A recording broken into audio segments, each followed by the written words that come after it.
The Community and Leadership Committee is made up of 20 committee members comprised of local elected officials from rural distressed communities, training and technical assistance providers, small business entrepreneurs, planners, state and federal agencies from all across the state, from Memphis to Mountain City. Initially, our group started with 40 ideas, which you should be very glad we're not going over all 40 of those today, which fell into 6 primary areas of focus: leadership training, strategic planning, engaged community and economic development organizations, resources and best practices, foundations and philanthropic organizations, and broadband infrastructure. Broadband was already being addressed by an ECD-funded study, which was well underway and near completion. Foundations and philanthropic organizations was collapsed into an engaged community and economic development organization. Subcommittees quickly went to work on the initiative they were most passionate about, and many of our members participated in more than one subcommittee. We're pleased to present the priorities of the Community and Leadership Development Committee. Okay. Our great facilitator, was Beth Jones. Our RTF lead was Amy New. Our stakeholders are myself, Jill Holland from the City of McKenzie, and Mayor Bill Rawls, Mayor of the City of Brownsville. We had some great point people on our committee, Mayor Richard Driver from the City of Lafayette with leadership training, Mayor Greg Ridley also with leadership training, Sherry McCarter with leadership training, Dr. Bridget Jones with resources and best practices, Nikki Hamilton with the University of the South at Sewanee with community leadership, which would be JECDB, Dr. Paul Jennings with asset-based planning, and I would like for all of our members to please stand up and be recognized.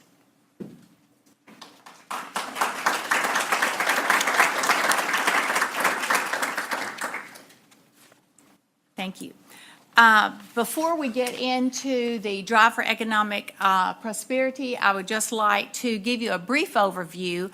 Our mission and our committee is to build a stronger rural Tennessee by driving local, state, and federal partnerships and stakeholders to continuously improve education, health, entrepreneurial opportunities, economic and workforce development, and digital infrastructure. Our charge is to engage and align public and private resources and offer new strategic initiatives to create transformative, holistic solutions and asset-based economic activities across rural Tennessee. And our long-term objective is to implement statewide policies and programs that improve the economy in all rural communities so that fewer communities are at risk and 0 counties are distressed. All right, Mayor Rawls, I'm going to turn it over to you to drive us into economic prosperity.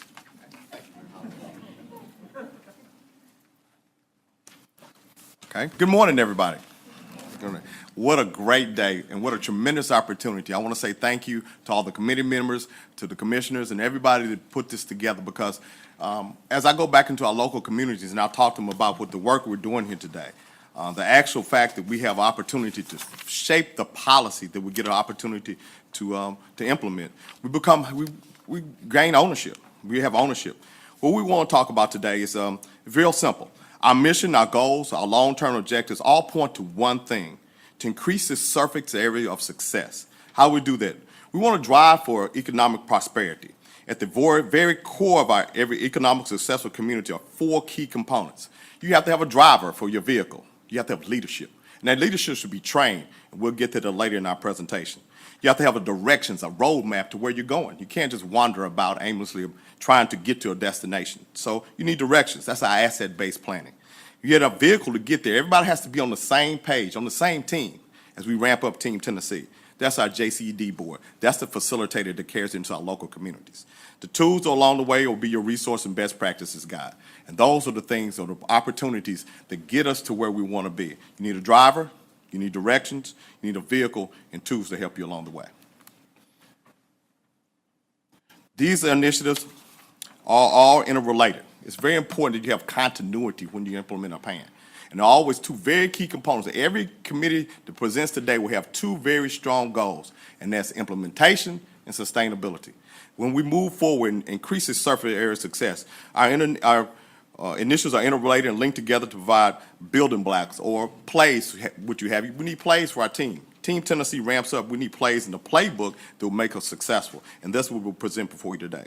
These 4 initiatives seek to provide the building blocks or plays that have you for developing and implementing successful strategic asset-based economic development strategy that will generate revenue.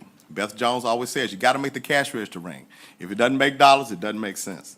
Okay, we create jobs and we increase living wages. It's just minimum wage is just a tough road to hoe, especially in our distressed and rural communities that have economic disparities already. So we want to talk about livable wages as we continue to make the cash register ring in our distressed communities. The initiatives provide us step-by-step directions on how to build a diverse and inclusive joint economic development board. It's got to be inclusive for more than just elected officials. You need your nonprofit agencies, you need your faith-based community, you need your education, you need health. You know, all the players together in that vehicle, inside the JCD board, to get to the success that we want to achieve. And that's going to be very key as we move forward, and Mayor Holland will come forward later to tell us about that. And we have to be proactive. We have to take charge of our community's future economic prosperity. The future is ours, and we must dictate how we want to go. Our destiny is not written by us, but for us. We have to decide which way we want to go and how we look, what that looks like we're going forward. And that's why this work is so important today. The new leadership capacity and expertise created through these 4 interrelated tasks or plays for our playbook presented by our team will provide the foundation for successful implementation. Implementation, once again. And any of all RTF team can recommend initiatives and positions our communities and state for successful implementation and successful economic outcome. We have to place tools in the toolbox. Let's talk about one of the first tools we need in our toolbox. Action item number 1, or play number 1. It's leadership development training. If you're going to have a driver in your car, you want them to know how to drive. So it's going to be very important that we create a 3-star leadership academy. Our community members came up with some numbers we played with. We said 8 to 10 hours of economic development training for chief elected official, county mayors and city mayors within the 12 months after election. We said 6 months, being an elected official, that's too soon. We said 12. So we want to go with 8 to 10 hours within the first 12 months. We're going to do a survey. It's already been implemented that we do a survey because it's important that we get input and buy-in from the people that be doing this training.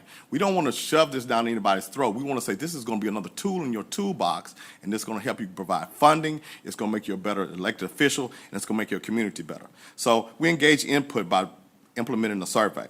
We have to identify and approve any existing and qualified training partners and programs and providers. And a schedule. Everybody's schedule is very busy, so this becomes imperative if we get input.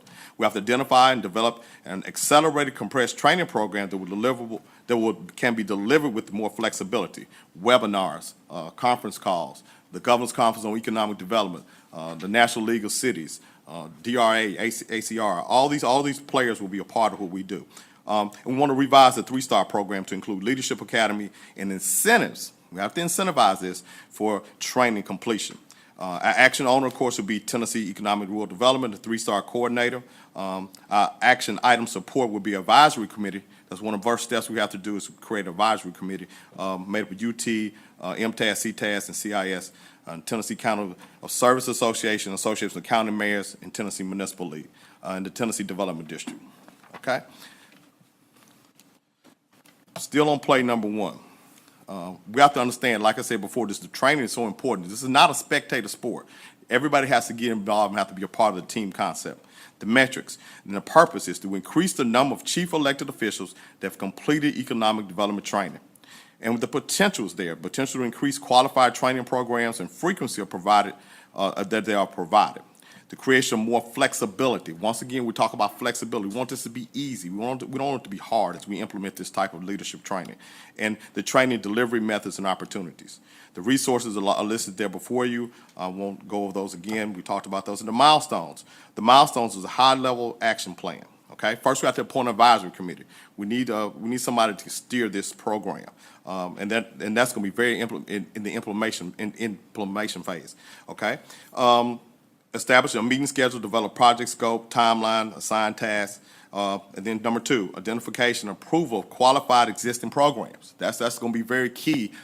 How do we get this training? We have to make it very accessible. What programs already exist? We're not talking about reinventing the wheel. We're just simply talking about making it available to everybody that needs it. Then we have to revise the 3-star program to include the Leadership Academy. That's what we're calling this training for elected officials, the Leadership Academy. The resources and team incentives will be very important as we motivate people to take this training. We must launch it statewide. We've got to go from one end of the state to the other end of the state to make sure, because everybody needs this, and particularly if we talk about rural development. And evaluation revision, because it will always need tweaking and need to be more accessible and more effective. Develops the program outreach and expansion. That's play number 1. Play number 2, asset-based planning. The objective is to develop a minimum of 2 SMART goals and associated actions. 1 and 2 long-term goals, addressing the key economic drivers to impact unemployment rates, per capita income, tax revenue, and prepare for Tennessee economic development funding and implementation support. First year, we want to address the 23 distressed counties. We know that these are the counties that are in the most danger, they have the most need, the most economic disparities, so we want to address the 23 distressed counties. That's the scope. The AO, the action owner, would be Tennessee Economic Development and participating counties. The action item support will come from University of Tennessee Industrial Public Policy System, UT Extension, Development Districts, JCD Board, and other economic development partners. We need to make sure that our expectations align with our deliverables. How do we do it? We do it with the partners that we form partnerships with. The matrix for our asset-based planning has SMART goals, 46 to start. 46 to start. The implementation of SMART goals, actions over a 12-month period, because we want to be time sensitive about these implementations. Improvement of unemployment rate, per capita income, and tax revenues. Very, very measurable goals. These are very smart outcomes if we talking about asset-based planning. The milestones are very, very, very blatant and very obvious here. We review plans and data. We have community conversation. We engage the stakeholders and get them to be a part of what goes on.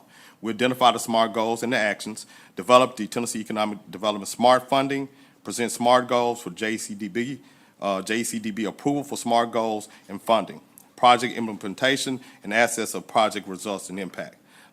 It's very important as we move forward with these plays in our playbook to understand that the distressed counties in West Tennessee and all of Tennessee need these programs and need these. Ms. Holland, Mayor Holland will come forward now with the other 2 plays in my playbook.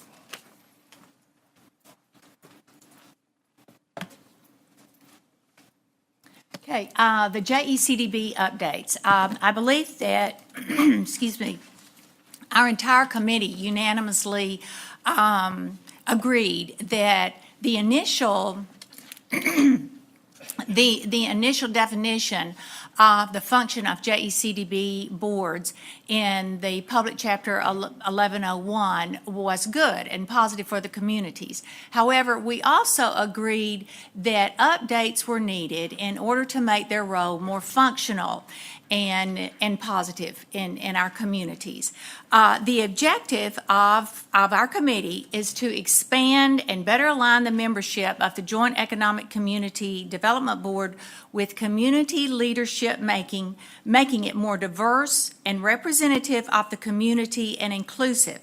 The board can then function better within ECD's 3-star program framework to create coordinated structure for the local rural development strategy, program and leadership development, and implementation.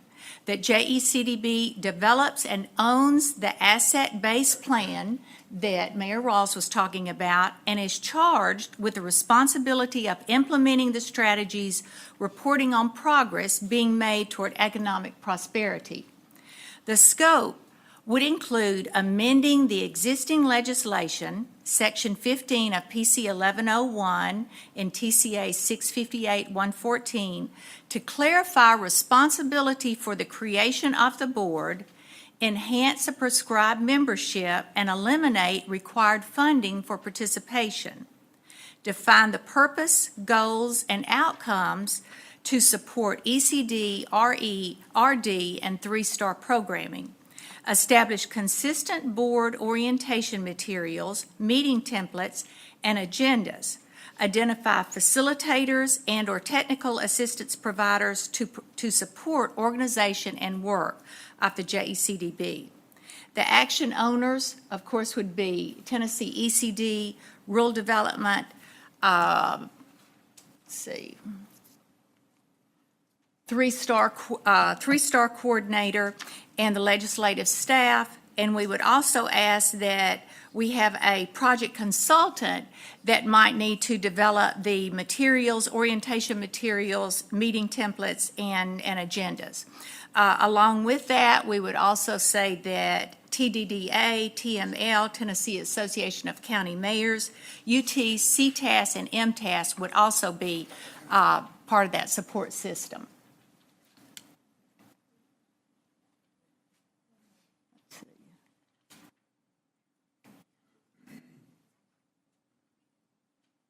Okay, with metrics, we would have an increase in the number of counties in compliance with the statute. Our goal for the fiscal year 2017 would be all 95 counties. We would also have increased participation at JECDB meetings. We would want a 30% increase in attendance of members. Our baseline would be the minutes from the previous meetings. Our number of orientation sessions completed and the number of members actively engaged in development of three-star asset-based plan, we would want that in all 95 counties. The resources, of course, would be the legislative staff, ECD, and the consultant for the development of the materials. We would say that funds would probably need to be set aside to procure an outside consulting to consist with the development of these materials. The milestones, you have them in front of you. We've pretty much gone over them. We would start in August of 2016 to propose and present legislation, changes to the JECDB boards. That would be in August of 2016, and by October through December of 2017, the county mayors would be organizing the new boards based on the suggestions from this committee. Are there any questions? Okay, I think I have maybe 2 minutes. Okay, for Tennessee Rural Development Resources and Best Practices, our objectives are to create a Tennessee Rural Development online toolkit to connect community leaders to resources and best practices that support successful implementation. What we want to do is to create and maintain a comprehensive one-stop shop online resource that will assist community leaders in identifying grants and funding and training and technical assistance programs to support rural community and economic development efforts. The website would contain 4 main sections: funding opportunities, training and technical assistance, resource and contacts, and best practices. This project would create a statewide advisory committee of 5 to 10 people from key agencies from across the state to help implement this program. The action owners would be Tennessee EDC, RD, and Communications. The action system support would be an advisory committee, project consultant, RD providers, and also partners. Okay, the metrics would include a successful launch, hopefully in March of 2017, with a soft launch through the legislative session. We would also work on the content content development, identify and compile the best practices, create a system for development and new best practices to fit the rural task force and RD focus areas. We would have review and testing of the website before the legislative session soft launch in February of 2017, and then hopefully by June of 2017, we would have a launch throughout the state.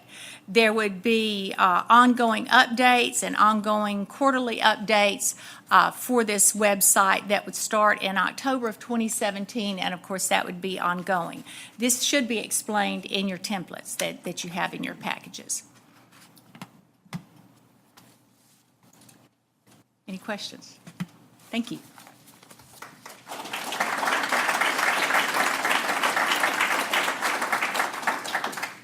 You all are doing a fantastic job of keeping on time. I now bring to the podium the Health Committee.